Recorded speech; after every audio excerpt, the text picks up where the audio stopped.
All rise. The Kansas Court of Appeals is now in session. The Honorable G. Gordon Atchison presiding. Thank you. Be seated, please.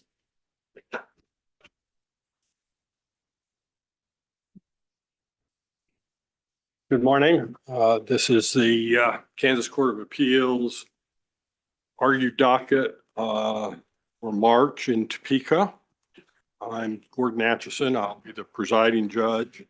Before we get too far along, let me introduce my colleagues. To my right is Judge Angela Coble. She's a Washburn law grad. She's in private practice in Salina, and then spent a decade working in the federal court system before joining our court in 2022. To my left is Judge Rachel Pickering. She's a Mizzou law grad, which we don't hold against her. He introduced me that way every time. Yeah. She is the newest member of our court, at least for a little while. Yeah. She started with us in 2023 after a distinguished career in public service in a variety of capacities. Most recently, before she came here, as a district court judge here in Shawnee County. I'm a KU law grad from a long time ago. I had a 29-year litigation practice, initially in Wichita and later in the Kansas City area before I joined the court in 2010. And if you add those up, that makes me kind of old. We have 3 cases on the docket this morning. Each is set for the standard 15 minutes. If you are representing the appellant and wish to reserve a portion of that time for rebuttal, let me know at the start of the argument and we will do that. I will remind the lawyers that we have read the briefs, so we're familiar with the facts. Not my business to tell you how to argue your case, but I would suggest you just jump right into the important legal points you want us to hear. And with that, I'll go ahead and call the first case, State of Kansas versus Axel Bordelon, 126, 867. If the lawyers want to come forward.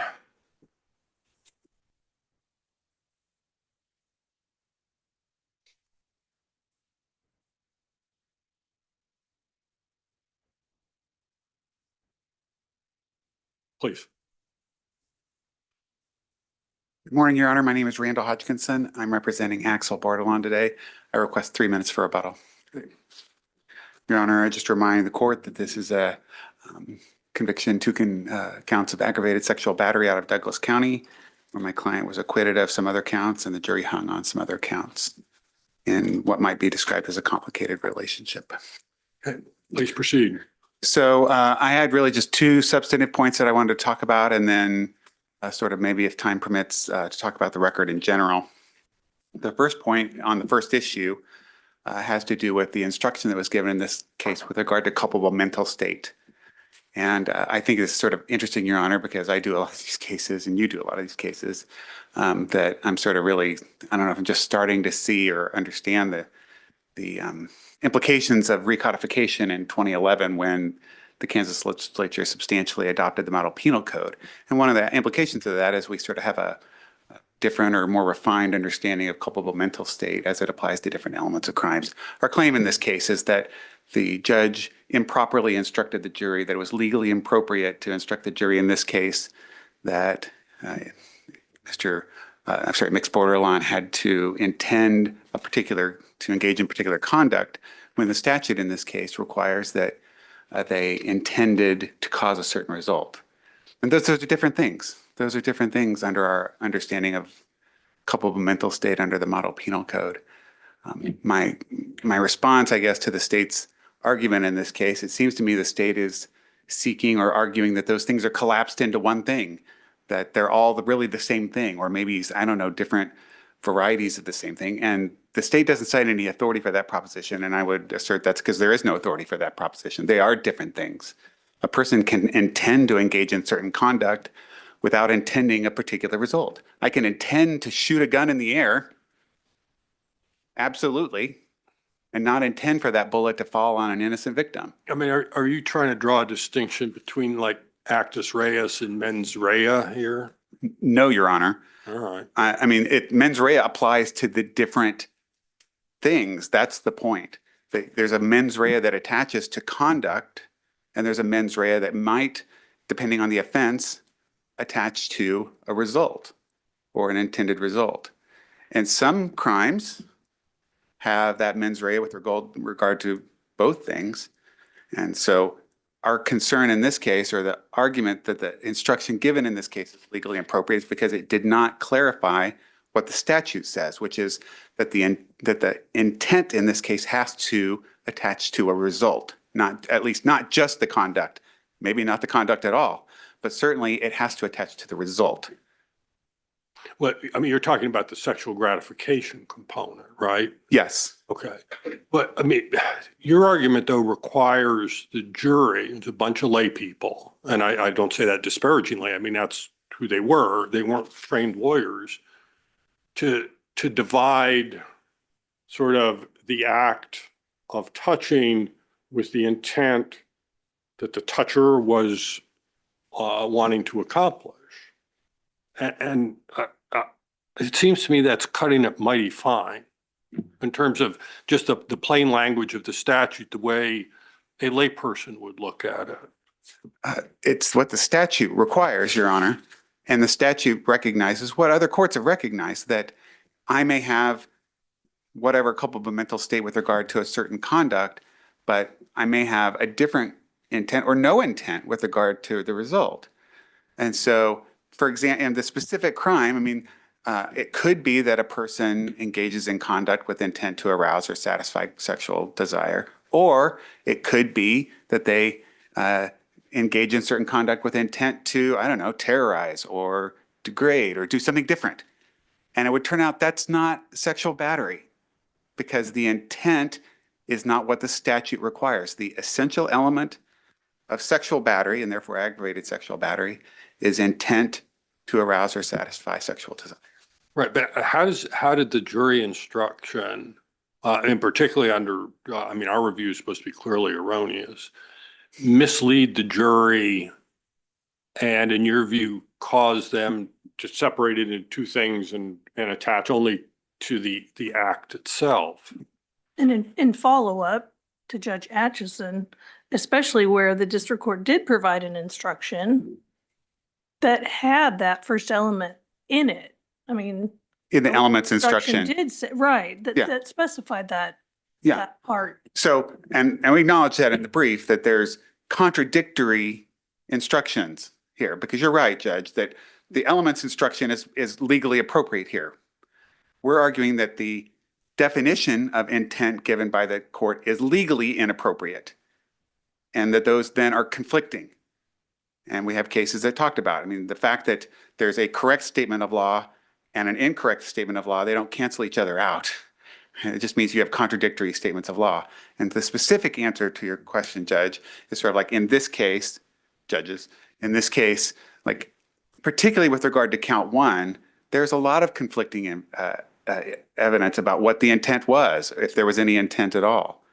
And so a juror that would have read these instructions would have read the elements instruction and said, well, this has to be done with intent to satisfy, arouse, or satisfy sexual desire. But if we can imagine if we're jurors, we're all in the jury room, and I'm like, I don't know if they showed that in this case, but another juror might be, but look, the instruction says they just have to intend to engage in the conduct. This other instruction says that.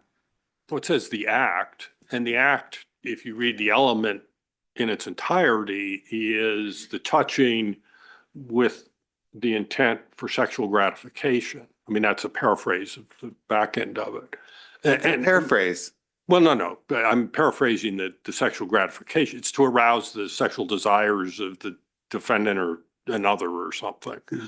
But I'm not sure I see how a jury commonly or reasonably would break those into two different things. I mean, which is the crux of your argument, is that they may very well have done that in this case, right? Yeah, I'm not arguing that the jury, I mean, the judge gave the pick instruction, gave a pattern instruction as it relates to intent with regard to conduct, not result. The pick instruction gives the judge options. What we're saying here is the judge picked the wrong option because the judge should have given the pick instruction that corresponds to the statute, which would. Counsel, we've talked about specific intent. You haven't yet. Specific intent versus general intent. If I look at these two definitions, is one general and one specific? The two definitions? The one that the judge gave, a defendant acts, the one that you're complaining about. Yeah. The defendant acts intentionally when it is the defendant's conscious objective or desire to do the act complained about by the state versus intent to arouse or satisfy the sexual desires. Is one general versus specific? I mean, I'm not even sure like we even used like specific, I mean, certainly our understanding of specific intent is different after recodification. But as I understand your question, Your Honor, I think that, the elements do set out a specific intent offense because it is a specific intent offense. You have to have this specific intent. And I don't know if I would, I think you're right. Maybe that like the definitional instruction is setting out more of like a general intent. Right, they're just intent saying kind of thing. all you have to do is have the conscious objective or desire to do the act. That's right. That's it. All you have to do is do the act and you have intent. Yeah. So And we're- there's a contradictory. Correct. That's our argument. Could I jump to your point or the point about the sexual battery as a lesser included that wasn't given? And particularly with respect to the second count of aggravated sexual battery, the one involving the ejaculation. I'm going to go into the details, but you know, the one I'm talking about. Count 7. Or I'm sorry, I want to talk about the first one, the July one. With respect to that incident, why would I, or should I be firmly convinced the jury would have reached a different verdict if the sexual battery instruction had been given as to the July incident?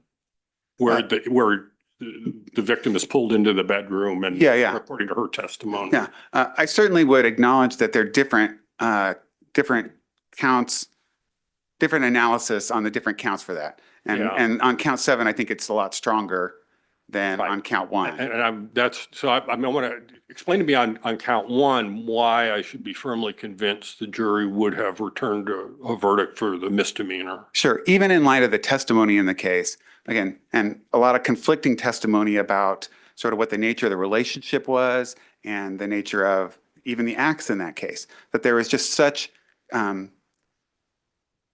disparate sort of testimony about that in the case. And when you add that to looking at what did the jury actually do in this case, and I think it's incumbent upon the court to sort of recognize that the jury in this case didn't buy everything the state was selling. They obviously had questions about the complaining witness's credibility, or at least recognize, maybe not. Maybe they just said, this is really a convoluted fact situation, and therefore we have reasonable doubts. So the answer to your question is, had the jury been properly instructed on all the counts for sexual battery, as the state admits they should have been, that there is a real possibility that the jury could have said that that was the most appropriate, that they could, one or more jurors could have formed a reasonable doubt whether it was Let me by ask- force or fear. This is peripheral, but I was curious. What is your view of the status of the 3 counts in which the jury failed to reach a verdict, given that we have now proceeded to sentencing on the other counts? Can your client be recharged with those or retried on them at this juncture? Yeah, I mean, I realize it's not a direct issue in this case, but Sure. Well, I mean, to the extent that it might, your disposition, it's relevant possibly to your disposition if you were to remand. And so as I understand your question, so for example, on the counts that were acquitted, they're done. Right. No, I agree with that. Yeah. But the counts that were hung, the question is, what can they? And so I haven't researched that for this. Yeah. Have researched it in the past. And my understanding, the question you're asking has jeopardy terminated on those offenses. That's the question you're asking. Essentially. Yeah. That's where I was going with it. Yeah, and because it didn't terminate just because there was a mistrial based on a hung jury. That's what we know. But my understanding, I'm just talking to you based on previous research, is that when a prosecutor decides not to prosecute and to go forward to sentencing, when they could have re-prosecuted and chose not to, that terminates jeopardy. And so, With jeopardy attaching. yeah, well, we all know jeopardy attached. It attached at the trial.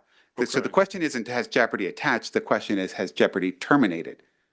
And Okay. my argument would be that, I'm sorry, go ahead, Your Yeah, Honor. so I just want to follow up with that because you raise a point that I hadn't thought of, which is usually when there's a hung jury, the state gets together and figure out, do we want to have a new trial? It never proceeds to sentencing that I'm aware of. Have you found any cases where it's ever proceeded to sentencing and then go back and retrial the hung counts? I've never seen that. Yeah, I haven't ever seen that. And again, I'm talking just standing based on some stuff I've done in the past, but I believe there are some federal cases to support what I'm saying here today, but Well, that may be a problem for another panel. It isn't directly ours, but it was a curious procedural twist. And yeah. so you're into your rebuttal time at the moment.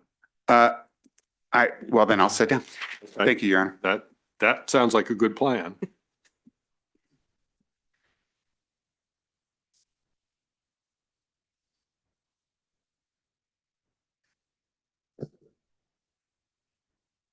May it please the court. Yes.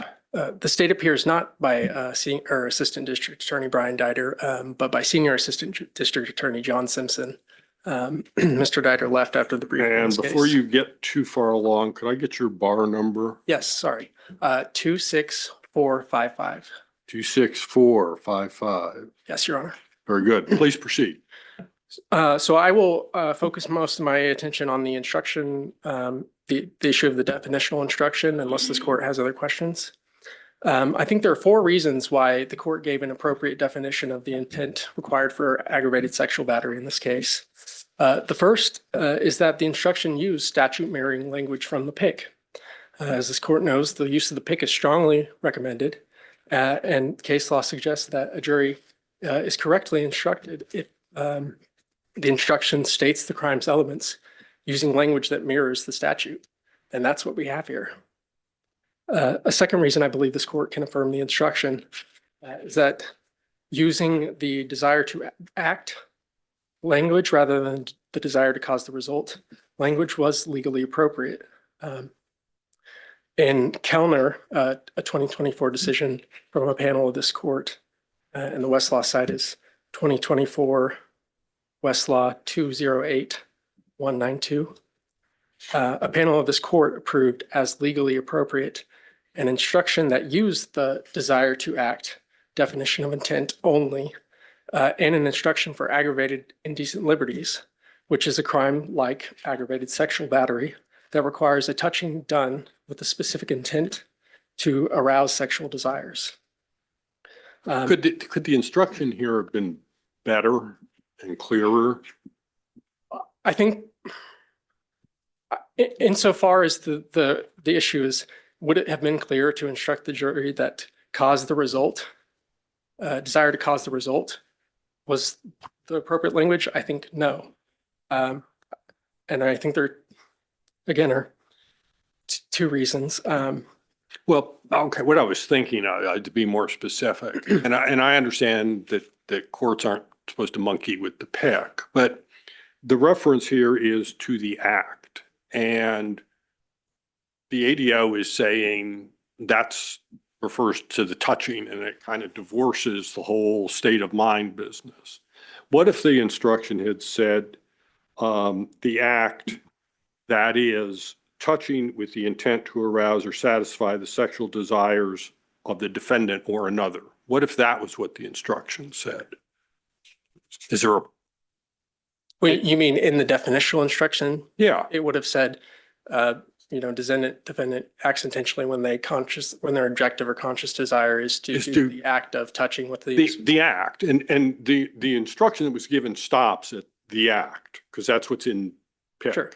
But what if it went on to define the act using the statutory language? I mean, it's the element from above, touching with the intent to arouse or satisfy the sexual desires of the defendant or another. So that's in the definition. Is that a better instruction? So I'll circle back to why I think that wasn't appropriate, but I think we're getting. That it wouldn't be appropriate to do that? It was not necessary. The Well, instruction. that's a different question. Right, and I'll circle back to that. But I think what the court's getting at is that even assuming the cause, additional language would have been appropriate. We bump up against the case law where the failure to give such an instruction is error only if the given instruction would have collectively misstated the law in a way that would have misled the jury. And I don't think that we have that here with this instruction.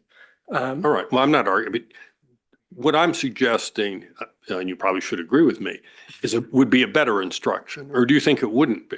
Well, as I stand here and I'm trying to mentally picture the instruction I think you're imagining, It wouldn't I'm be. not confident I'm actually picturing what you're imagining All to right. begin with. So is the suggestion that the language about specific intent to arouse be included additionally in the definition of intentional? Correct. It's added back onto the, because it stops at. Twice in the the- instruction. Well, it's the element, and then it's used to define what the act is in the definition of intentionally. I mean, it says intentionally means committing the act, and it just stops there. And it doesn't go on to explain what the act is. And that's the ADO's objection, is that it could be just the touching, which is the physical act, or is it the act with the intent for sexual gratification? My paraphrase at the back end of it. So I think taking a step back, acts are necessarily described in terms of verbs. Nouns necessarily described in terms of, results necessarily described in terms of nouns. Here, the aggravated sexual battery statute describes the prohibited intent using infinitive verbs to arouse or satisfy, and not the nouns arousal or satisfaction. To arouse or satisfy. I think the jury sat there and diagrammed the sentence. No, but I'm saying I don't know that we need to be doing that. Okay. I think to arouse or satisfy is an act that may also encompass a specific result. You're saying it's an act? Are you really saying that?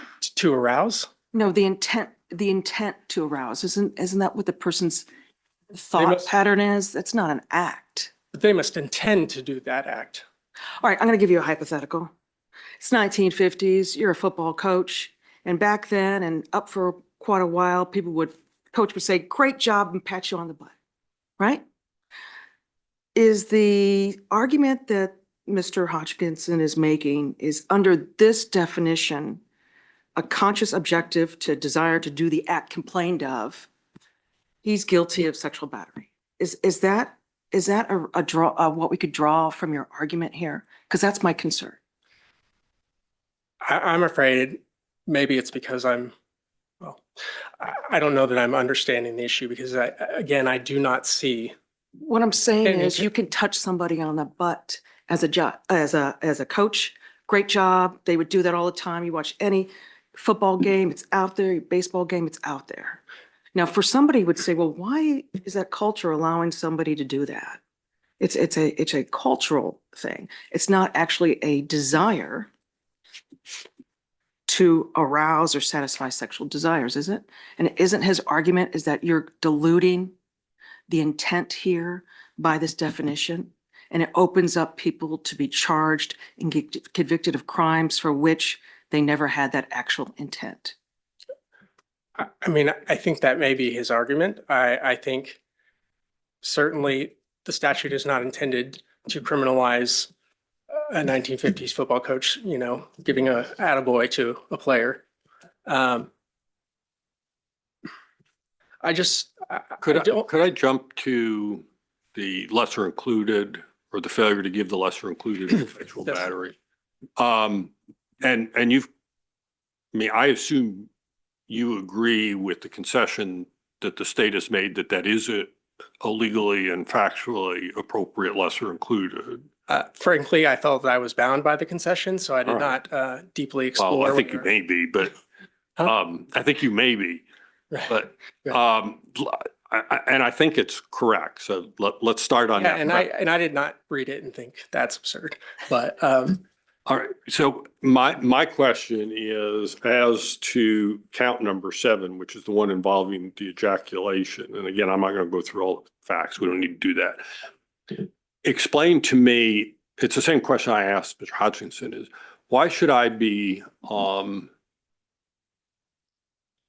clearly convinced that the jury would not have reached a different verdict on that count if it had been given the option of sexual battery on that particular count? yes, I think the court can be firmly convinced. I think there's no grounds to argue that there was evidence she was overcome by force. But with respect to whether she was overcome by fear, I think it's important to remember the evidence showed Bordelon overpowered VL physically during the first incident. She would have known that she had, had she attempted, she would have had little to no ability to physically resist. Elsewhere in her testimony, she explained that since that first incident, her response to Bordelon's assaults was to enter a heavy dissociative state where rather than fight or flight, her reaction was freeze or fawn. And she explained that freeze response was her brain's attempt to protect her from the trauma of the events she was experiencing. So circling back to the evidence regarding count 7, she testified that her trauma brain switched on and she did nothing. She actively tried to appear asleep, keeping her eyes shut and her body still, even to the point that the awkward position she was in caused her arm to go numb. And I think a jury could reasonably conclude from that that response of inaction was born out of fear. I think VL's acts are akin to the victim in Brooks, where the fact that she closed her eyes and covered her face showed she was overcome by fear. And I think, Well, Brooks was a whole different deal. I mean, there were additional facts. But I think, the resignation, defeat, the failure she testified to here was a testament not to the fact that she didn't feel fear, but that she felt that Bordelon made her feel, that she felt overcome by Bordelon in that moment. Counsel, just to follow up with the questions we asked Mr. Hodgkinson, in your vast experience as a prosecutor, have you ever seen a jury hung on certain counts and the state proceed to sentencing and then go back and have a second trial? I will say I cannot recall seeing that, but it's not a thing I've kept track of or looked for. Okay. And it's not a thing I considered in, preparing for today's arguments. I know it's out there, but Um, I thought I'd want to give you the opportunity to So- answer it. It's not something I've seen, and I'm not really prepared to weigh in one way or the other on whether there's an ability to prosecute on those crimes here at this time. Okay, well, I mean, that was sort of my question, and it is out in left field and abstract and not. Okay, so, all right. That may be again, that may be a problem for another panel at some Sure. point. In my remaining time, unless the court has other questions, I might just briefly circle back to the intentional instruction issue and touch on why this court should be firmly convinced that there was no reversible clear error here. I think the evidence showed nothing other than that Bordelon's acts were sexually motivated. As this court likely aware, the circumstances which might show sexual intent include a pattern or history of touching, places on the body touched, the nature of the touching, the defendant's consciousness of guilt, desire for secrecy, and the isolation of the victim. Here, Bordelon's touches were not one-off incidental contacts that he had with clothed, non-sexual body parts of Viel's body while they were around others. Here, while alone with Viel, Bordelon and Count One dragged her to a bed, exposed her breasts, put both their hands and mouth on Viel's breasts, and then tried removing Viel's pants. With respect to Count Seven, the evidence is even stronger. Bordelon removed Viel's pants and underwear and bra. We got the facts. Sure. So there's those facts. I think the acts underlying the other crimes show a pattern of sexual conduct. There's also Bordelon's interview statement where Bordelon agreed that Viel allowed him to be sexually aroused. And I think there's evidence of consciousness of guilt in these charges.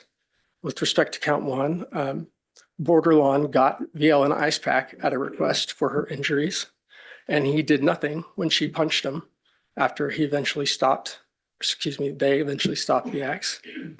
With regard to Count Seven, Bordelon cleaned the ejaculate off Viel and put her clothes back on and her covers back on. And additionally, in his interview, there's a statement to the effect that he generally regretted their actions. So I don't think this was not, the evidence was not that this was some altruistic, purely non-sexual effort to help Viel self-harm. And I think the fact that Viel appeared asleep when Bordelon committed the Count Seven crime proves that they were satisfying their own sexual desires and not aiding Viel in any way. You've gotten to the end of your time. You want to take just a minute to sum up if you want. I mean, got the gist of it. I would just ask that you affirm, makes Bordelon's convictions in this case. Thank you. Mr. Hodgson, you have 3 minutes. Your Honor, I wanted to just bring a point that, because I actually wrote notes, so I thought I should use them on the prosecutorial error issue. I just wanted to respond to the state's assertion in their brief that I misrepresented things from Douglas, which I think is a pretty serious claim. This has to do with the prosecutor saying, a certain fact, and we argue that that was prosecutorial error, that it was akin to we know, and the state says that we misrepresented that case, and I just wanted to say, here was the claim in Douglas that there were 4 different claims of prosecutorial error. The third claim was the prosecutor saying, where he bought the bullets, when he bought the bullets. And the Kansas Supreme Court analyzed that and said their words described this as the prosecutor repeated a variation of the phrase when commenting about the ammunition evidence. So it certainly is our assertion from that case that and we know are akin. They are variations of the same thing and should be analyzed the same way. And whether that's you find that persuasive or not, I don't know. But I don't believe that I misrepresented that case. And I just wanted to make that point to the court. Appreciate it. Thank you. We will take the case under advisement and get out a decision in due course. We will go ahead and take up our second case, which is, hang on. Turn the page here. Richard and Debbie Smoots versus Southern Star Central Gas Pipeline. If there's one to come forward.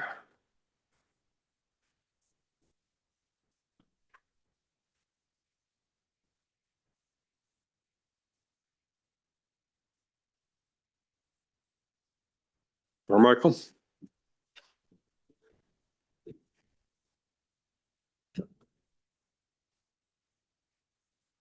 Thank you, Your Honors, and may it please the court.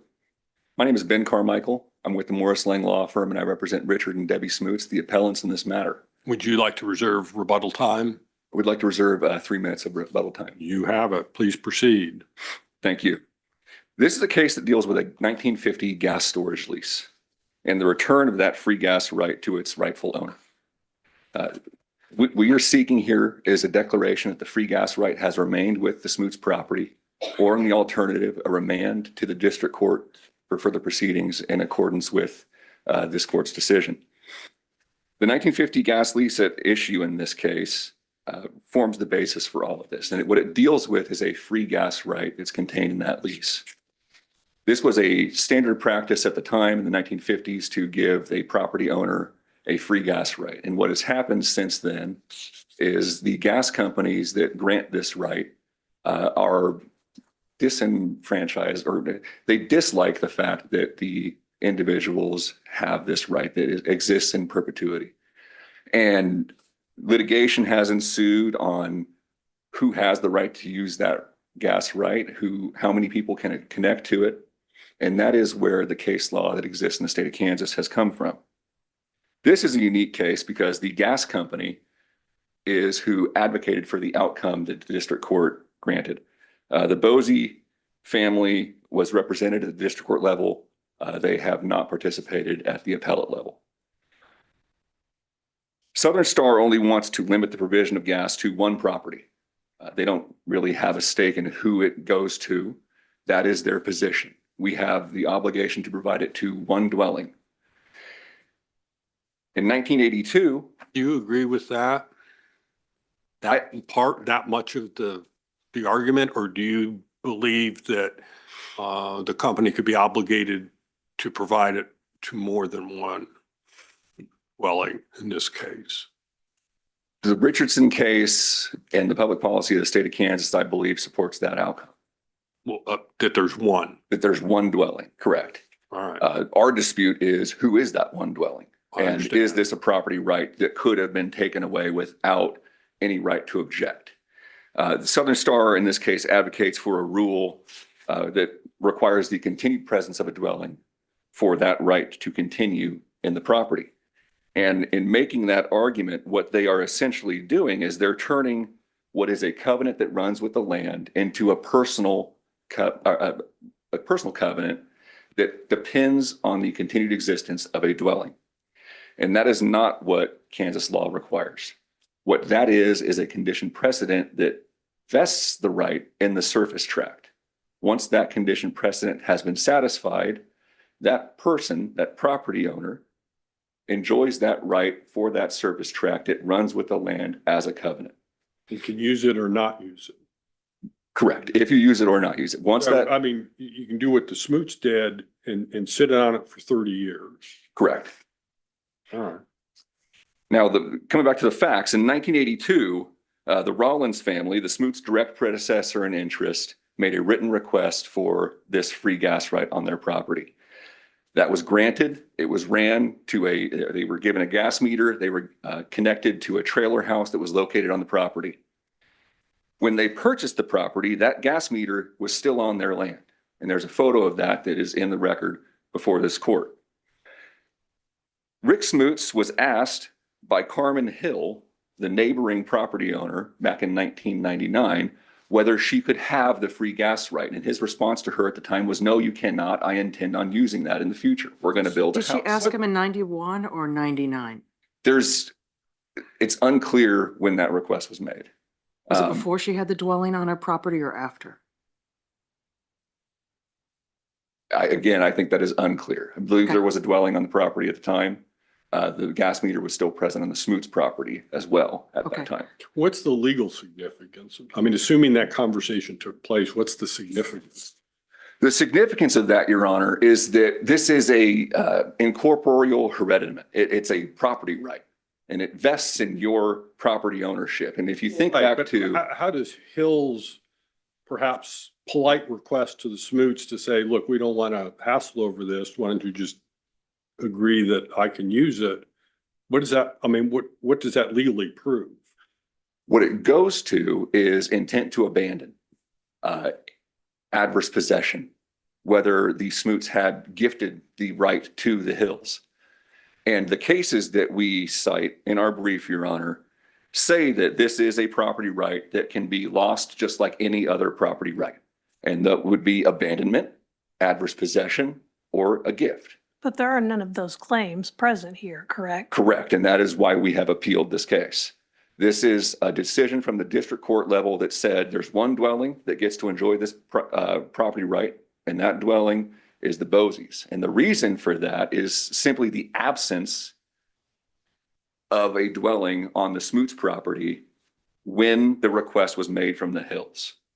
Now, and that's why I mentioned that fact, because when Carmen Hill came to Mr. Smoots and said, hey, can I have this free gas right? His response was no. And that's not something that the district court considered. It didn't issue this opinion on an abandonment analysis and say they've abandoned their right. That's not what happened. What they said was one dwelling can enjoy this. It was a declaratory judgment action.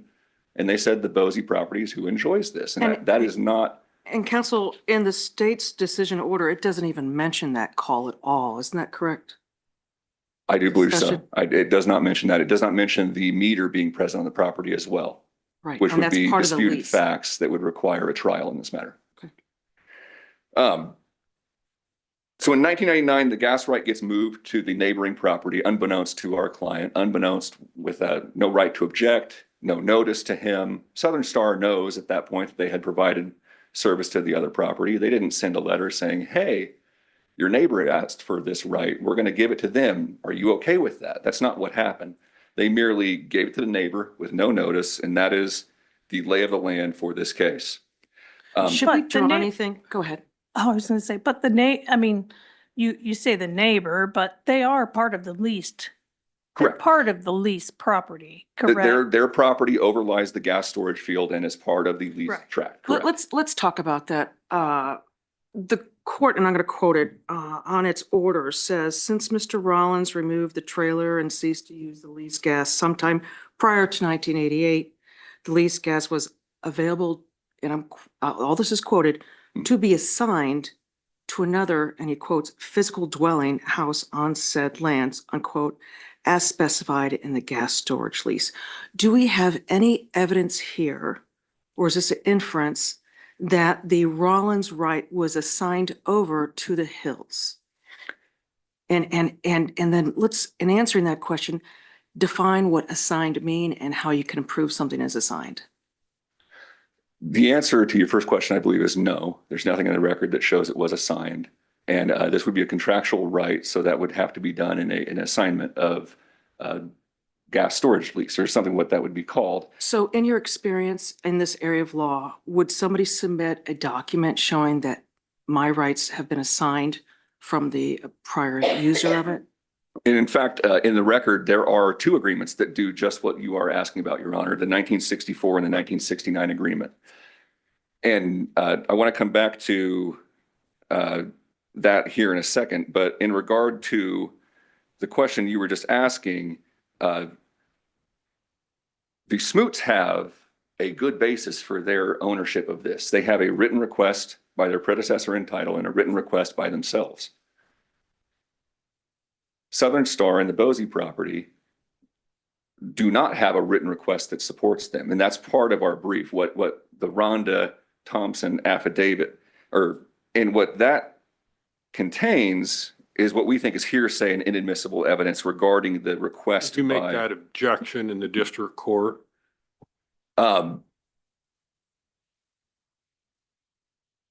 I do not recall if we did, Your Honor. This is a de novo review of a summary judgment proceeding here before you.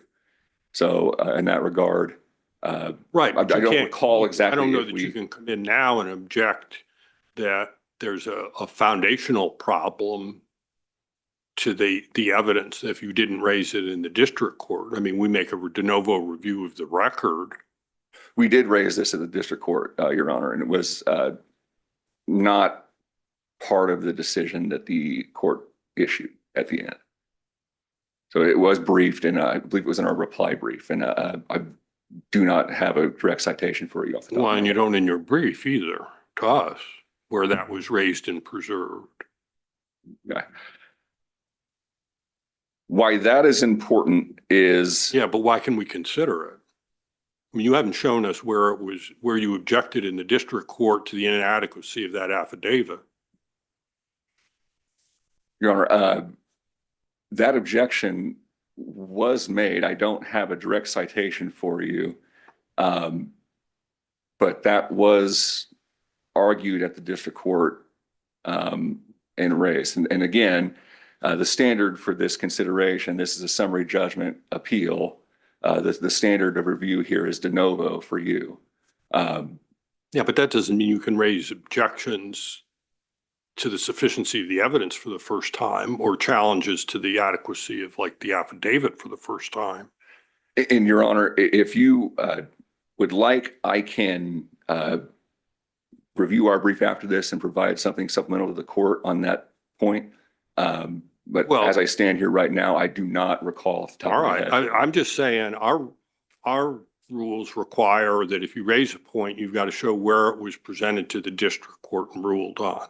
I can't find that in your brief to the narrow issue of the sufficiency of the affidavit.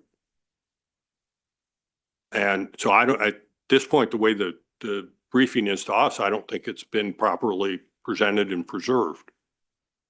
Okay. Well, and again, I will review that and You do whatever you think you need to do. I'm just telling you that's how I read it. I may, my colleagues may see it differently.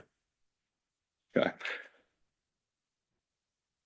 Does your case rise and fall with the affidavit being considered by this court? No, it does not, Your Honor. And what I mean, this is a case of fundamental property law. And what when I envision this case, I envision, the standard bundle of sticks and the rights that you get when you own property. And when the Smoots purchased this property, they were Don't get advised too that- deep into the sticks. You're about to go into your rebuttal time. Well, I want to hear the answer to my Well, all question. right, go ahead. I mean, Please that's answer my fine, but- question. And in that regard, this right stays with them and until it is transferred, abandoned, or gifted to somebody else. And that is not something that occurred on this. And that went back to my initial question to you. One of the few is, where do we know that it was ever signed to the Hills? Where is that in the record at all? Because you told me I need to see a document. Is that correct? Because it Correct, is Your a Honor. bundle of sticks and we need to see a transfer of that one stick to the Hills. And that is our main objection to the Rhonda Thompson affidavit, is that she references the 1999 written request from the Hill family, but that was never produced and never seen by us. But even if the Hills had made that request, where does it show that it was ever assigned to them? It does not, Your Honor. And if you were Stuck. if you were going to go into the Jefferson County Register of Deeds and look at the index for this property, you would find the 1950 gas storage lease, the 1964 transfer to a different property, and the 1969 transfer back to this specific property. And that transfer is important because what it shows is Southern Star and the landowner at that time considered this a right vested to 300,000 cubic feet of free gas per year. And that is contrary to the wording of the 1950 agreement. There's no producing well on this property anymore, and we're under the cheap gas clause, but they're still receiving free gas because they consider it a vested right, because those conditions were satisfied in the past. And that's all that's required. Is the dwelling there? You make the request, it's yours. It goes into your bundle of sticks and you can transfer it how you want. The Smoots family never abandoned this property and they never gave it away. And that was why you started with your argument by explaining they still have the gas meter on the land. Correct. Thank you, Your Honor.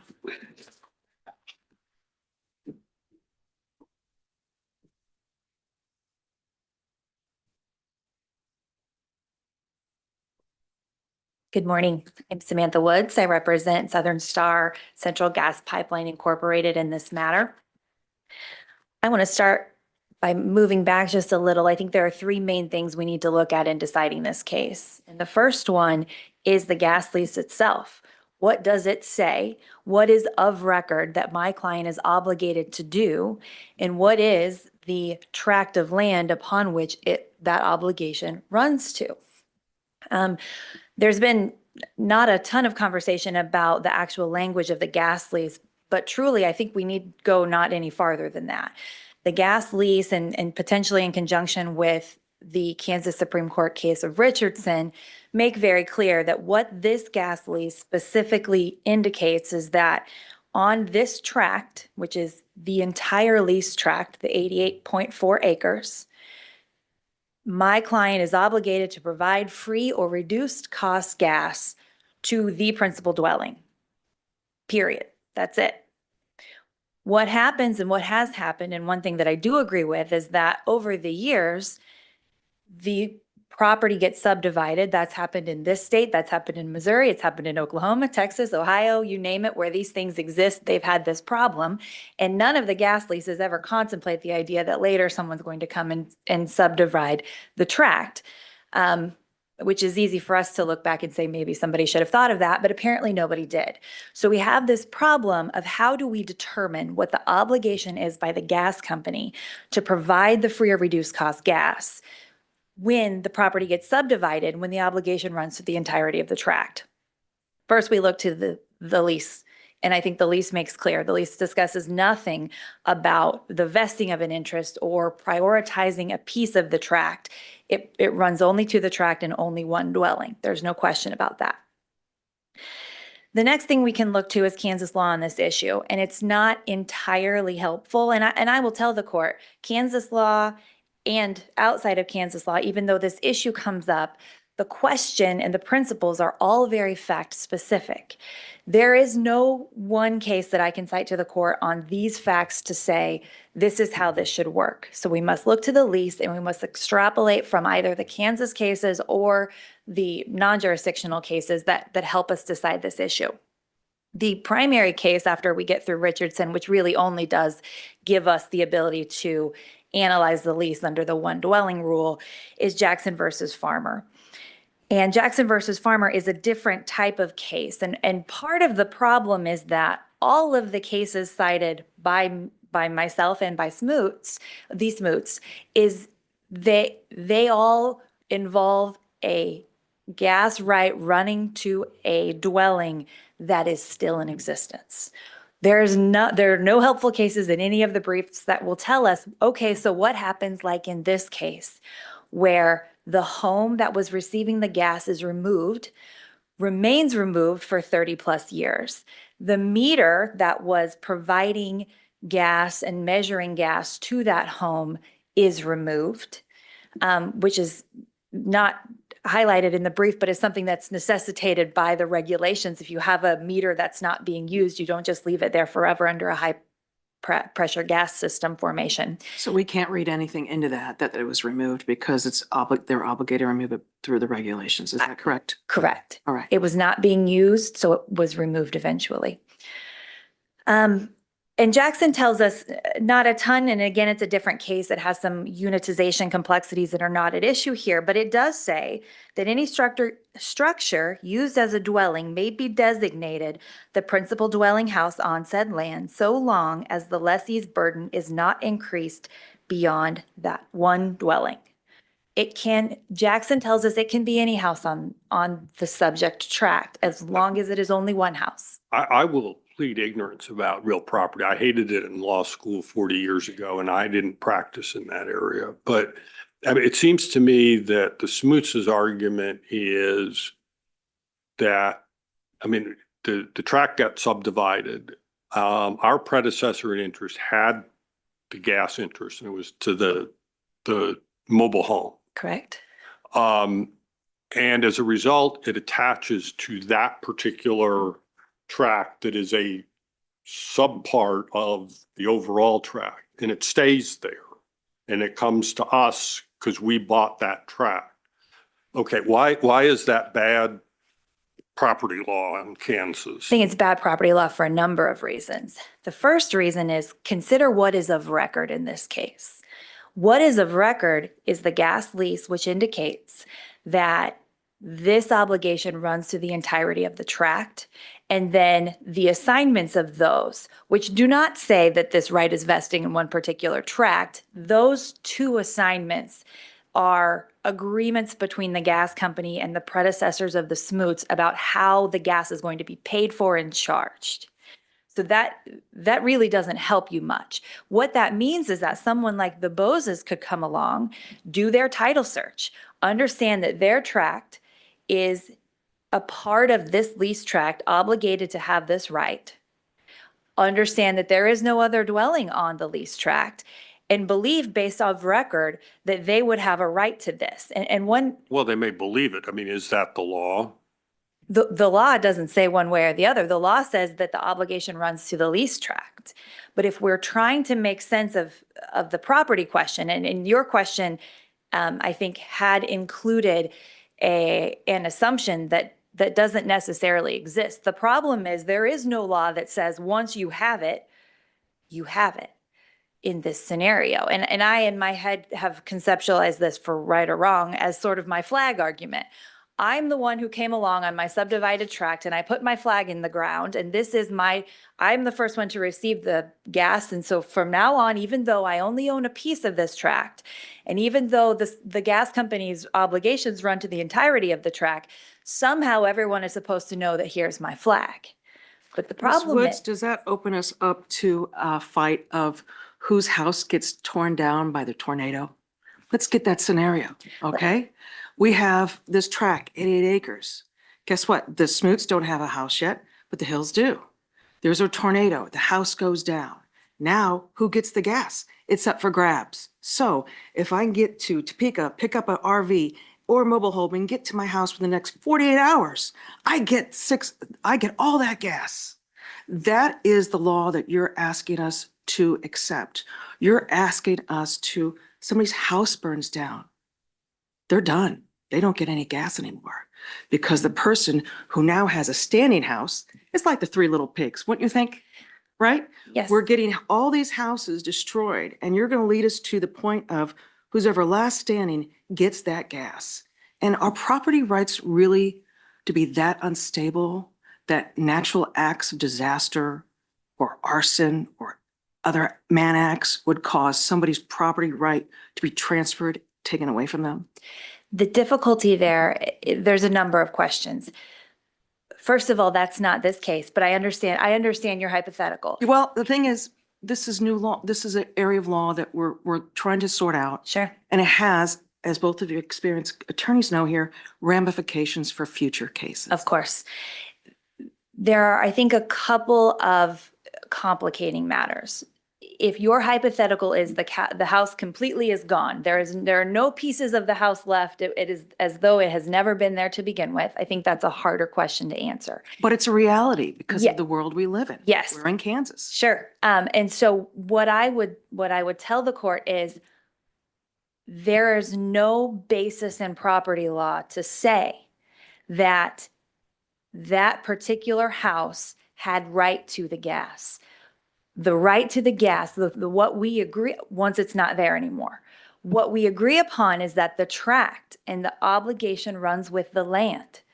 The land is the entirety of the tract. So there may well be, and I understand that result doesn't intuitively feel fair, but there may well be a scenario where if the house is picked up and gone as though it never existed, that particular subtract does not have a greater right to gas than the other tract, the principal dwelling on the land. So doesn't that lower the value of that land? Aren't you inviting us to create a law that somebody could have strong value in their land? They're excited, they're about to sell it on the market. And all of a sudden that great value to that land is distinguished and gone. And therefore you're going to lower somebody's property value by this argument that you're making. You may, but the converse is true too. In this case, the Boses purchased their house believing that it had gas. Do we have proof of that? Because We we do, don't it have is in the proof. record. Do we have proof that they assigned their rights to the Hills? The Because the Smoots did not, judge. the judge Smoots says- did not Wait, let assign me their. Finish. The judge said the gas lease was available to be assigned to another principal dwelling. Do we have proof of that at all in this case? If your question is, did the Smoots assign the No. right? Did the Boses assign their rights to anybody? The Boses currently have the gas. Okay, I apologize. That's The okay. pre-owner, the owner before that. The Hills? Yes. No. The way that the Hills obtained the gas is that they submitted a written request to my client and said, I think I'm the principal dwelling. There are no other dwellings on this lease tract. So there was no assignment, certainly. Let's talk about the Hills. Why did the district court's order not include the conversation between the Hills in 1991 or 1999, requesting that gas right be forfeit? Why is that not, when the district court is supposed to look in the light most favorable to the opposing party, how come that fact is nowhere in the district court's analysis? I think it is because that fact runs to the question of whether this is a covenant, a personal covenant, rather than a covenant that runs with the land. How can you say that when the judge doesn't even reference it in his order? Because if you take the position that this covenant is a covenant that runs with the land, and the land is the lease tract, conversations among persons and who may own each house is irrelevant. But assignments are relevant, aren't they? Assignments are? The assignment could have acted to move it. Isn't that what the judge based his thought process on? That it could possibly be assigned to another dwelling? It is, and that's what Jackson versus Farmer tells us, is that there is no one dwelling that's more entitled to gas than any of the other dwellings. So the dwelling and the right can move. That is what we know. I don't think that's an assignment necessarily, but the idea that the right can move to any dwelling that qualifies under the gas lease is correct. Is there an implied covenant of essentially good faith and fair dealing that goes along with all of this, like other contracts? Yes. Okay. Would that, to the hypothetical then, where a house is destroyed by a tornado or a trespasser comes in and burns it down, malicious arson, would the owner of that property have a reasonable time to rebuild and continue to claim the gas right? Your Honor, you sit where you sit and I sit where I sit. But if I was the judge, then I would say yes. I think that's Why? exactly. You're not saying that. You're saying the opposite, because when he was asked, Mr. Smoots was asked back in the 90s whether he'd forfeit, he said no, because he thought he had the right. He had a good faith belief that that was his. For 23 years, it was never told to him till 2022 when he finds out, oh my goodness, the other property has been using this gas all along. So didn't he have a good faith basis? He may have had a good faith basis, but he wasn't communicating that to my client. So there's the idea that someone comes to my client. My client is at the center of this. My client reads a gas lease, feels obligated under a gas lease. So to your point, Judge Atchison, in that scenario, let's say the house partially burns down. Another person on the tract comes to my client and says, we want the free gas. My client looks at the gas lease and is then entitled to determine what it is they're supposed to do, who is entitled to the gas lease, knowing that their obligation doesn't run to any of these people. It runs only to the entirety of the lease tract. I think the good faith and fair basis, as they're analyzing that contract, would give them a way to say, no, there's still a dwelling here. There's expectation of a dwelling here. There's some gray area, but here we are. But that's what Mr. Excuse Smoots me. said. Sorry. There's a reasonable time in which the owner would have to act. I mean, they couldn't hold it forever and just say, well, I'm getting around to rebuilding. I mean, they would have to do it in a reasonable time. That would be my basis for that. Do you have occasion to find any case on some kind of very weird scenario like that? There are none. There are none. What I would tell you, Judge Pickering, is that none of the cases, none of them that anyone has cited here do anything except for lead us back to Was there a dwelling that always continued to exist? Even the cases cited by the appellant where they're saying, this is where I get to my first in time, first and right, and I get to keep my bundle of sticks forever. Those cases actually say, this house was the first that got the gas. So when it came time to have a later dispute about who gets it, we're going back to the first one that had the gas, but that house has always been here. Okay, so let's go to that. The Smoots' property was on the house that was initially there, right? The Smoots purchased the property and there was no house on There the was no property at house. the time. But the principal dwelling was on their property. It was not, there was no dwelling Excuse me, on. excuse me. Oh, I'm sorry. Let's Yes, think about, of let's be course. logical.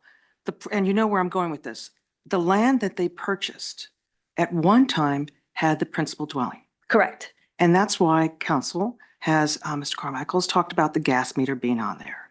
And part of the agreement of this lease says, for domestic use at the principal dwelling house on or said lands by making his own connections with the well at his own risk and expense, and while he's maintaining all service lines, connections, and equipment in a manner to prevent leakage of gas therefrom. Now, that's part of the lease that no one's really talked about, but what are we to assume from that? The fact that when the Smoots bought their property, the gas lines were still there. Wouldn't that assume that because the gas lines are there and that they maintained that property right? I don't think so. Because the Boses turn around and do the same thing. They obtain a meter, they move the gas ability to their home. All of this under the lease is centered around the principal dwelling. And the fact that my client's obligation runs to that principal dwelling is where we're left. I do want to point out, because this is an interesting. Rather quickly, you're Yes. at the end of the topic. Thank you, Your Honor. This is an interesting, I think, position for my client to be in. There was some argument made that my client, other gas companies don't desire to provide this gas. But this is not a situation where the reason that we're here is because we don't desire to provide gas. My client was intending to meet its obligations under the contract.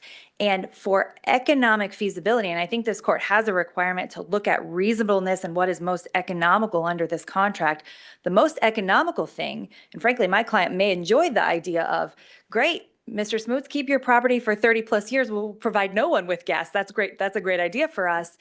It is not for the betterment of the entire tract for that to be the way the lease is read. And whether that's good for us or not, I think that's an important piece of the contract. Thank you. Thank you. Your opposing counsel ran over a little bit, so you got your full 3 minutes back.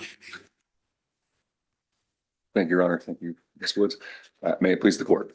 I just have 2 points that I want to touch on based on the argument that was just made. And there is a helpful case included in our brief that goes to some of the questions that Your Honors were asking, and that is the Thomas v. Thomas case. And what that case seeks to avoid is the absurdities of a temporary abandonment of the property. And that goes to the questions that were asked in that topic. In that case, they had an individual move out of the property that was enjoying the free gas right. And the neighbor who wanted the free gas right made a rather creative argument that, well, he doesn't live there anymore, so it's no longer the principal dwelling on the land. I'm the principal dwelling on the land because I live here, and it's my right for this free gas. And what the court in that case said was that is not how that should be applied.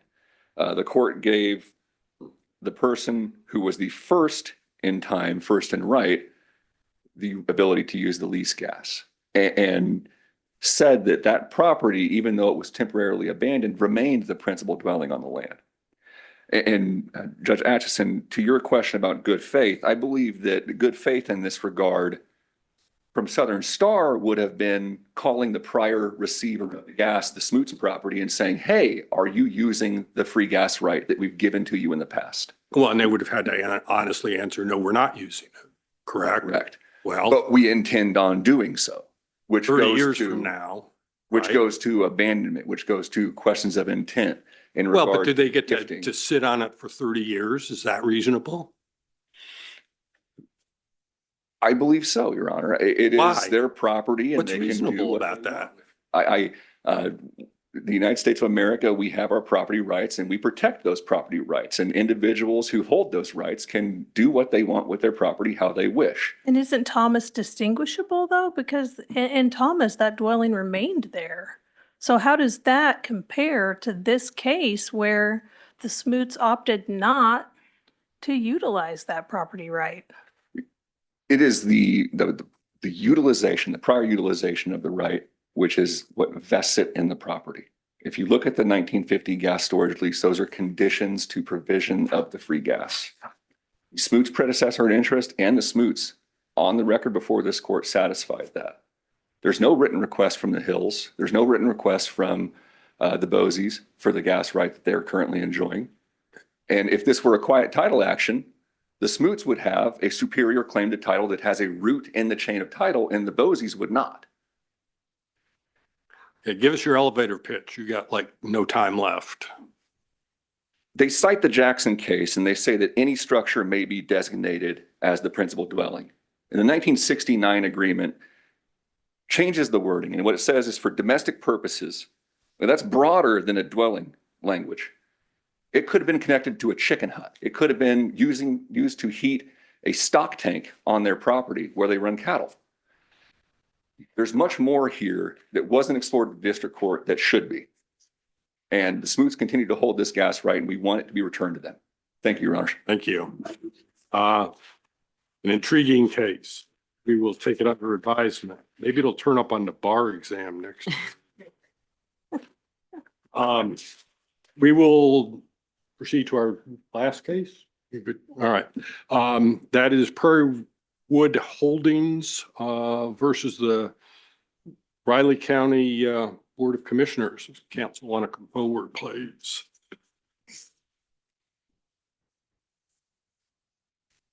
Your Honor, if I may, as a preliminary matter in preparing for this hearing, I learned that the case that we cited to, both parties cited to, was recently determined or was decided by the Kansas Supreme Court, if you guys are not aware. We're aware. We look to see if we get reversed on Friday. So I saw that case, even though I wasn't on the panel, and I read it.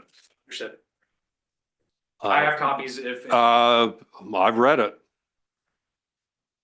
I'm not as good as Chemerinsky. I can't quote you like line for line from it. But- Understood. All right, Mr. Seaton, I think we'll hear from you first. Thank you, Your Honor. Please the court, Richard Seaton for the appellant Prairie Wood Holdings. Would you like to reserve some rebuttal time? No, thanks. All right, fire away. As I understand that the presiding judge, you guys know the facts already. So I think you must be aware then that there was a kind of a, what I would call a kind of a comedy of confusion at the county level. The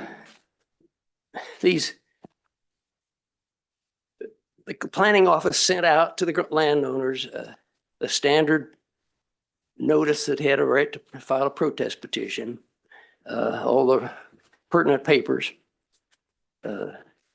My clients and other neighbors filed their protest petition. The county planning office then did the calculations on the land to determine whether 20% of the land was represented by the petitioner, the protesters. They determined that 19.91% was covered by the owners of those that are in the protest petition. So they denied they proceeded according to the protest process and denied the effectiveness of the protest petition. So then it went to the county commission. The county commission, and at that point, the head planner told the commission that this was not a rezoning case.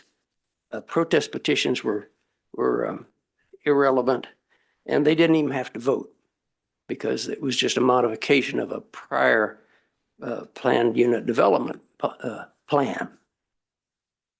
But they went ahead and voted anyway, and it was 2-1. And so then my clients appealed And I don't think anybody at the county level even considered the regulation that we are relying on here that says that any proposed changes in the PUD beyond a certain very minimal level require an amendment to the planned unit development district that follows the same public hearing process. Let me jump to the next question. I mean, I understand that issue. Okay. I'm kind of good with that. Okay. How do you think the property should have been counted for purposes of the protest petition? Well, I think that the Mosier tract should have been counted in its entirety because one of the owners in common was on a protest petition. And if he'd been counted, it would have been, there'd been 14% more. Right, and you get over the hurdle there, but Yeah. I mean, and there were two co-tenants in common. Two brothers who Right. were tenants in common. And one of them didn't sign, one did. Correct. All right. Is that how it should be done? Is it one owner, one among the? Well, let's talk about that. If you're, husband and wife are co-owners also, right? Well, they would be joint tenants. in Joint common. tenants, but they're co-owners. Yeah. And in that case, or even in just the tenants in common case, it seems to me, either co-tenant has a right to protect the property. He can call the police if there's a trespasser, even file a trespass action, I think. Well, let me change the facts a little bit, because this Yeah. is another case where we're making a rule that probably applies beyond this case in protest petitions. Mhm. And I was looking at one of the older cases, and I mean, I think there were 4 or 5 co-tenants in common. I mean, I think they had gotten the land from a parent who had Yeah. devised it in each of them. Right. So you've got like 5. In that instance, would it be good enough if only one of them signs the protest petition? They would be at functionally 20%. Should all of the property then be counted on the protest petition? Well, wouldn't that one-fifth co-tenant have the right to report a trespass? Well, I understand. think- that. I'm not sure I see that as entirely analogous. Okay, under but- circumstances. But they are, in both cases, the co-tenant is acting to protect the property in which he has an undivided interest in the whole. I understand. So it's Well, not. I mean, he thinks he is, but I mean, we don't know. The other 4 may not agree. Yeah. So, I mean, and again, I'm looking, we need to fashion a rule that is reasonable and easily applied. And so, I mean, is it a rule that one co-tenant, regardless of how many there are, is sufficient? Or is there some other rule that you would like us to apply? Well, I mean, that was the result of the California case court reached a long time ago. It seems to me it's pretty simple. If you have an undivided interest in the whole property, even if you're only one of 5, it seems to me you're entitled to protest something that's going to be negatively impacting your property. So I guess Okay. I mean, I grant you it's a tougher case when you got 5 than just 2. Well, and we have to wrestle with that, even though that's not our case. Yeah, I know. Put down a rule. Yeah. So, along that same line, I mean, you mentioned husband and wife who commonly hold as joint tenants with Yeah. the right of survivorship. Is it your view that it would be the same, that one of them is sufficient? Yes, Okay. I sure think so.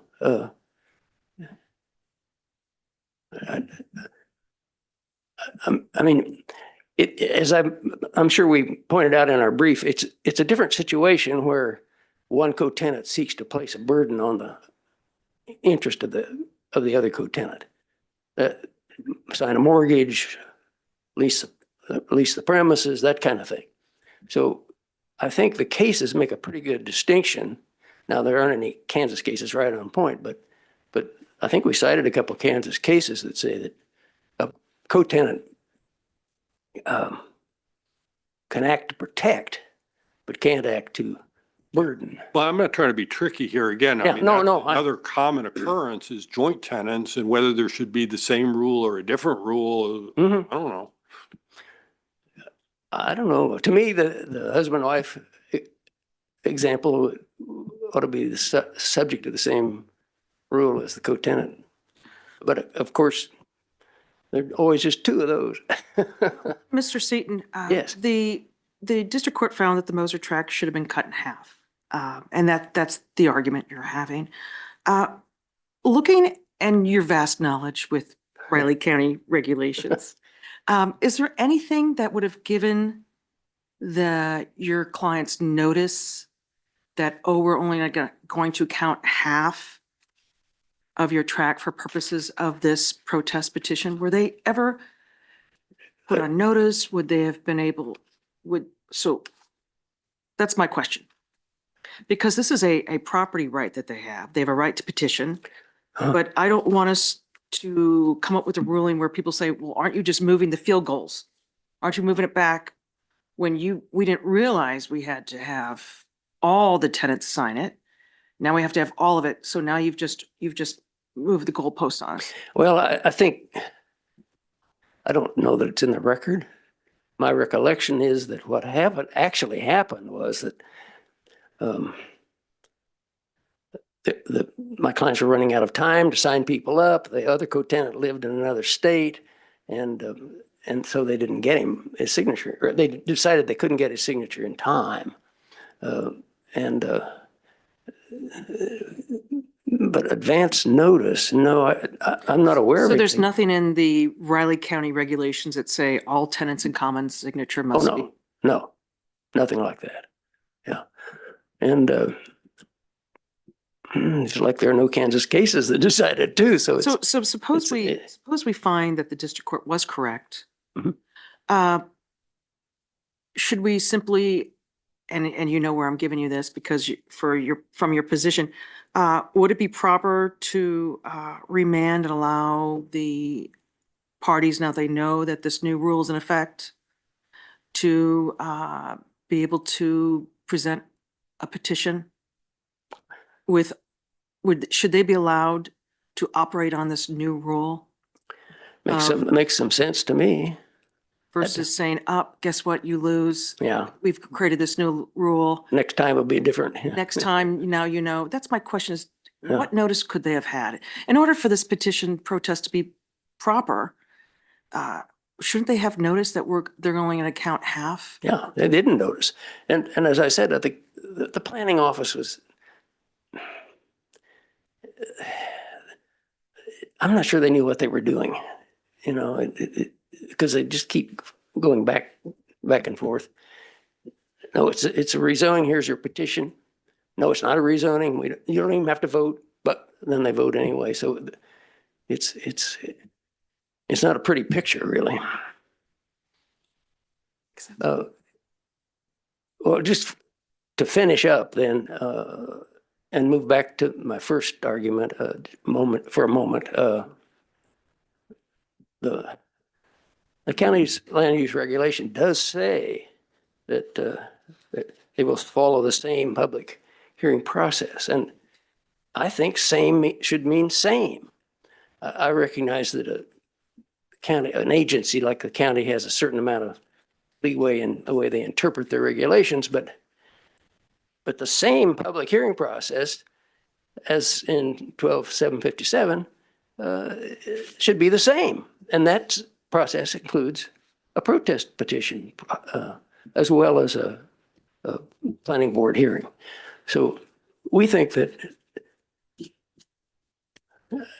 given the confusion that was extant there in the planning office, I can forgive them for overlooking their own regulation, but I just think that the judge should have given them more weight to that. Thank you, all right, three. Thank you very much, Mr. Seaton.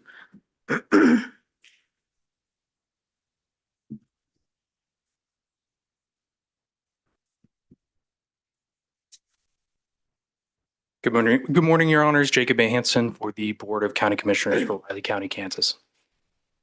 Okay, Thank you, when you are. So you're not Clancy Holman?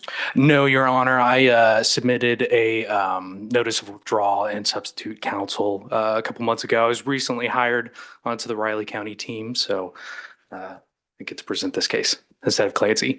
He fortunately got to retire. It's all right. Double check to make sure that caught up to us, but Understood. please proceed. Understood. Thank you, Your Honors. I believe that we have essentially three issues here in this case. First, I'm going to be very brief on, and that's standard of review that was argued in the case. The second, of course, is whether or not a protest petition was even available in this case under Riley County land development regulations. And three, of course, considering if the protest petition was available, did we count that Mosier tract correctly? So first, as far as standard review goes, we would actually concede that de novo is appropriate. I believe what we're asking the court to essentially interpret is, of course, that land development regulation 4.19 subpart F, and then KSA 12-757 in part. So we would concede that as far as standard review goes. I know that in our brief, we spoke differently.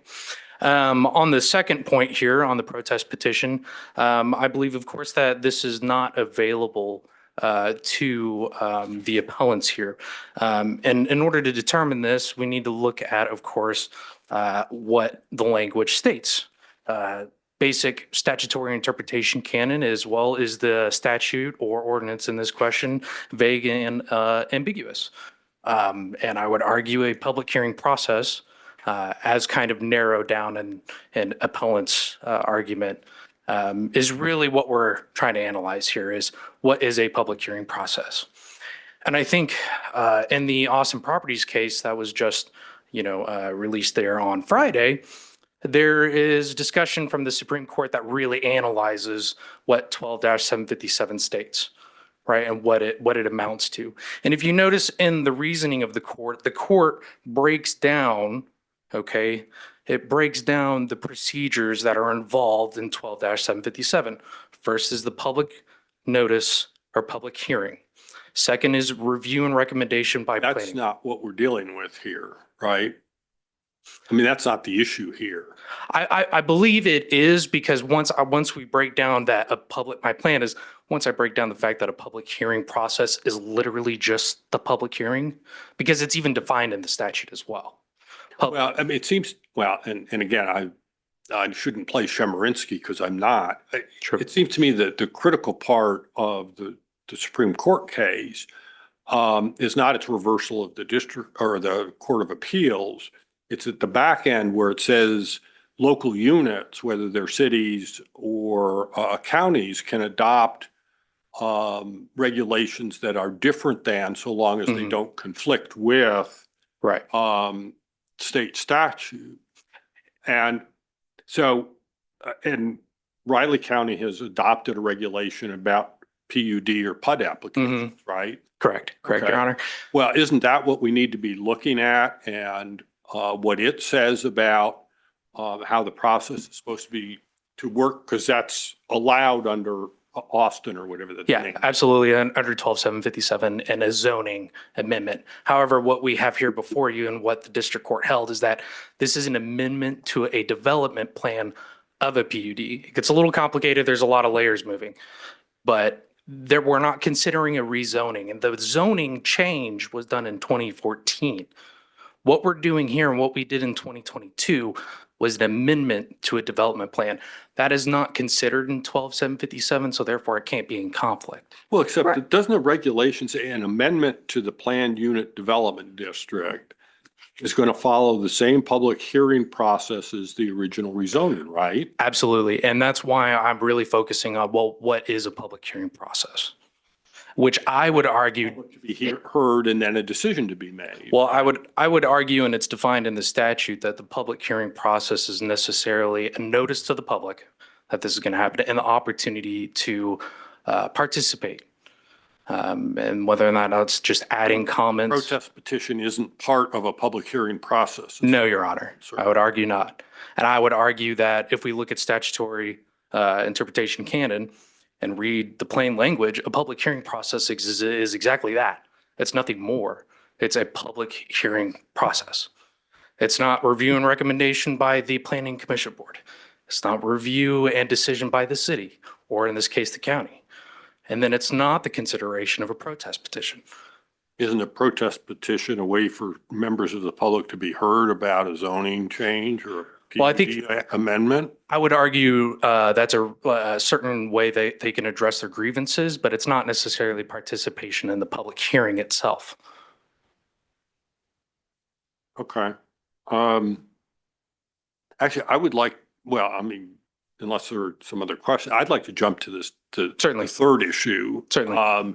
Which is what rules should be applied in counting signatures on a protest. Absolutely. I think there's definitely different ways I think we can analyze this, but really, I think this boils down to a distinction between possessory interest and ownership interest. Now, in the restatement of property, section 7, subsection A, states that a possessory interest is defined as a person who has a physical relation of the land of a kind, which gives a certain degree of physical control over the land, and intent so to exercise such control as to exclude other members of society in general from any present occupation of the land. I think that distinction is what Mr. Seaton, an appellant, argues is controlling in this case, but I disagree in that application. I think this touches much more on ownership interests, whether or not a person can convey, use the land, and manage the land. That is what I think this necessarily boils down to. Well, a co-tenant has an ownership interest. Absolutely. Only to the extent, though, of his interest in said land. Now, just maybe as some, Well, in this case, you've got two co-tenants Mhm. of the piece of property. Is it your position? I mean, and yeah, assuming there was a protest petition was viable, assume, yes. is it your position that both would have to sign? No, it is not my position. I believe the appropriate rule in this would be they're only allowed to sign to the extent of their interest in that property. So if we have two owners, one signs, one doesn't, just like in this case before us, that 50% of the land is calculated. Okay. And then, Let's take my hypothetical that isn't entirely hypothetical of the 5 co-tenants who inherited from their father and mother. absolutely, it would be applied by a Well, fifth you're saying it would basis. be proportionate. Yes. So one could sign, but it would only count for 20% of the Yes. acre. Yes, Your Honor. And in fact, I think in analyzing this particular issue, I think the district court did a very good job in analyzing this in kind of a vote issue. Because if you consider, if one party is for, we have, let's consider two parties are involved, or two co-tenants, one tract of land.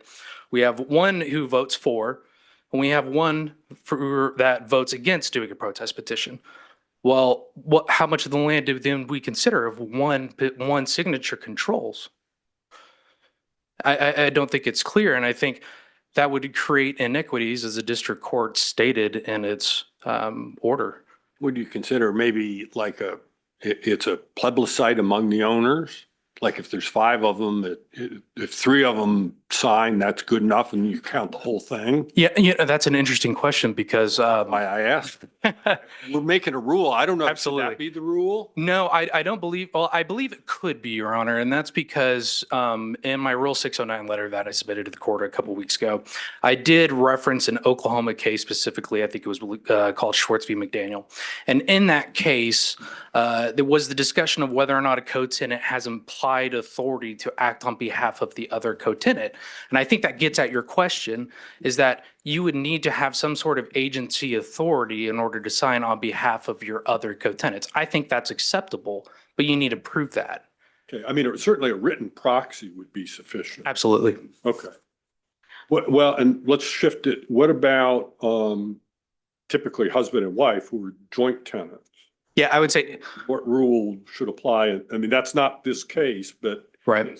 it's certainly an allied situation. What rules should apply there? Well, in a joint tenancy, especially in the case of marriage, you have the couple essentially acting as one entity, and, in a legal sense. One can bind the other in mortgage, one can bind, Can they?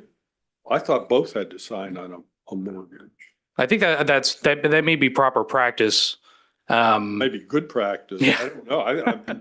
But again, I Property law is not my area of expertise. I mean, what do you think should Certainly. be the rule I- for a protest petition if they're joint tenants? Absolutely. Well, interesting that you asked that question again, because in KSA and what I stated in my Rule 609 letter, I pointed to KSA 13-1376. Now, that was considering benefit creation districts, which is a little different, of course, than what we have before us. But I find it interesting that this particular situation was considered in that statute. It is stated in that statute that in instances of co-tenancy, a tenant will only be considered to the extent of their interest in that land, right? Now, it's interesting that in benefit creation district, a landowner would have more or only that weight in their ownership interest when they're about to be assessed taxes, special assessments on that land. They're only allowed that. Whereas, and it affects their use of that land that they have. Whereas we have a PUD district that's being amended that doesn't touch upon the neighbor's property, and yet they should be allowed more weight. I don't think the Kansas legislature would intend that. What do you mean? Go ahead. No. What do you mean more weight? Just if you could. Yeah, absolutely. So what the appellants are arguing, their weight is that they would have 100%, they could use 100% of the property. Right. Whereas in benefit creation districts, it is clear in the law that it's only to the extent of their interest, which would be 50%, which is what we did. Well, and the question I had, I mean, I looked at 1375 and citing that, I'm not sure what way that cuts for you. I mean, because it's a very specific statute about what you do with co-tenants and tenants in common in this particular situation. Certainly. Had the legislature intended the same method to be used for protest petitions, wouldn't it have adopted a similar statute and stuck it in with protest petitions? You certainly would have hoped that the legislature would have done that, but unfortunately. I always have hope. Often disappointed. But that goes to my question about notice, because I'm Certainly. still bothered by the fact that suppose we adopt the court's position, you only count for the extent of the interest in the land, and surprise to you, guess what? You missed the mark. Assuming we agree with this court, should we remand this and allow the parties to resubmit a protest petition now that they know what the rule is? Your Honor, I would say no, because they actually proceeded in this scenario as if a protest petition was available. They went through all the steps. No. They proceeded with the understanding that they had reached the over 20%. They thought they had 24%. Then the court, and then the court said, we're only going to count the portion, we're not going to count everything. Count in half. So the court, so actually we discussed with the Riley County, discussed with appellants that we were not going to consider the protest petition, obviously because we also contend that one's not available. But if it were available, we told the landowners that they missed the mark as far as 20%. So they had notice. It wasn't the court. When did they have notice? Did I- you tell them after they submitted the petition? Your Honor, I don't want to misrepresent that to the court on when that may have been Well, it told. would have been have to been afterward, right? It would have had to been afterwards. But so if they looked at 13-1375 and it doesn't talk about protest petition, and they look at 12-757, it says nothing about how the percentage of 20% should be there. Mhm. They're really not on notice that they needed to get every tenant in common signed. Correct. I mean, they're not on notice, Your Honor. I would agree, but I also believe that that's typical real property ownership interest. They don't have to be notified what they can and cannot do with their interest in the Wait, land. I'm going to take issue with that. Certainly. The legislature purposely says 20%. They say it twice under KSA 12-1257 F1. So they're telling the public, if you want to protest, 20% is what you need. Doesn't say anything about tenants in common at all, right? And so you're saying, well, that's just how property law is. Well, but the legislature wanted to give the public the ability to submit a protest. So I'm still bothered by the Certainly. lack of notice that the Moser track said, oh, guess what? You missed the field goal. Well, Your Honor, I don't believe I have anything that can really rebut that concern of yours as far as notice goes. I don't believe that's determinative in this case. Let's just say it is. Just go with my Sure. hypothetical that it is. Certainly.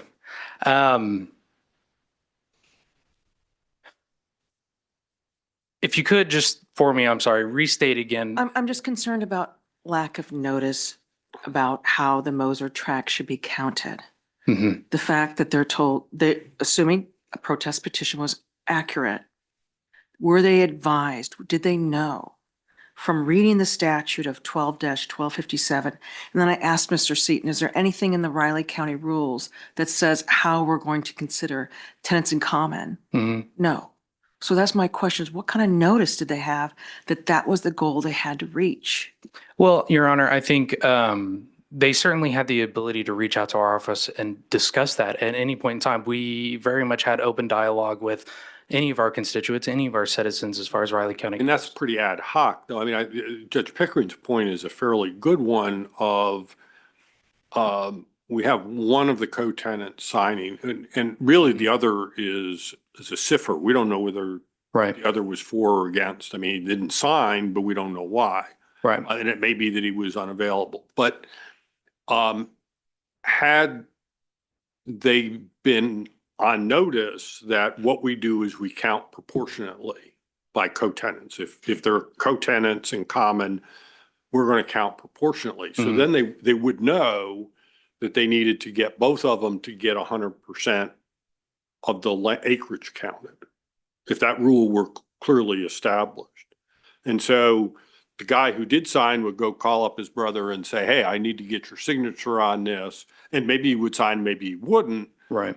But they would know what they had to do. I mean, I think that's Well- the point. And it isn't till after the fact, at least partway, until they've submitted the petition, that they're told, well, we're not counting it that way. Certainly. I think considering that they had, the appellants had this opportunity to provide any evidence that this other individual wanted to sign this, they would have done so in district court. But They would have, But they wouldn't have known they had to do that. They would think one person signed, we're tenants in common, I signed for all of us. Wouldn't they be able to reach that assumption as well? Because there isn't any case law or statute or local regulation that says you have to have everybody's signature to count for 100%. Well, when was it announced that that's how the county was going to count this? my understanding is that was announced when the application, when When it was denied? yeah, when we received the protest petition and we went through the calculation of determining what was available, or I'm sorry, what the portion of land was needed, the 20%, how we calculated that number. That would have been when appellants were notified that we determine Riley County, as we are allowed to by case, I believe 12-741 and 12-755 and we have broad authority to regulate these kinds of matters. Sure, but the ability that gives you the legality of making this determination is that the public knows what the rules are. And so you're making your judgment invalid if you're changing the rule without notifying them. And that makes your ruling, I would say, questionable because you've just created an additional rule for them, additional hurdle. So how, if you have the authority, Mhm. that's fine. But show me the statute that says we changed it and they know about it. Well, Your Honor, I think Riley County didn't change anything. This is how, from my understanding, the county has determined protest petitions in all circumstances. Is it in your Riley County regulations at all? Or is it just a common thing that we all know if you walk in the office, they'll tell you how they count it? Respectfully, Your Honor, I cannot say for certain if our land development regulations do state that. Let me ask again, it goes back to the chronology here, and it's probably in the record, but I mean, it Certainly. escapes me. The protest petition itself was submitted before the hearing with the planning commission or after? Do you recall? Your Honor, I would certainly defer to Mr. Seaton. I believe I heard him say after. Okay, so it's between the time the planning commission looks at it, the protest petition is filed. your office or whoever announces that it fails, it then goes to the Board of Commissioners for review. Sequence. I believe so, but in this case, we didn't even have really an announcement that the petition failed because the county didn't consider. Now, I know there was a little bit of back and forth on whether or not the protest petition was even available, but the county did land on and announced during the hearing that protest petitions do not apply. Okay, and is that the first announcement of the protest? I believe, Assuming there's a protest petitions available, it failed here. I believe so, Your Honor. All Yes. right, okay. Or not that it failed. I know that's. Well, or whatever the wording, there were insufficient signatures or acreage. Wasn't even like that. Well, I understand that. I mean, that's the Right. and initial that was argument, still- but, Yeah, all right. I see what you're saying. Okay, well, you're like, used up your time too, so. I think We appreciate the argument. This is we've had 3 very interesting cases this morning. Again, we will get out an opinion in due course. And since that's our final case for the day, we are adjourned. Thank you all.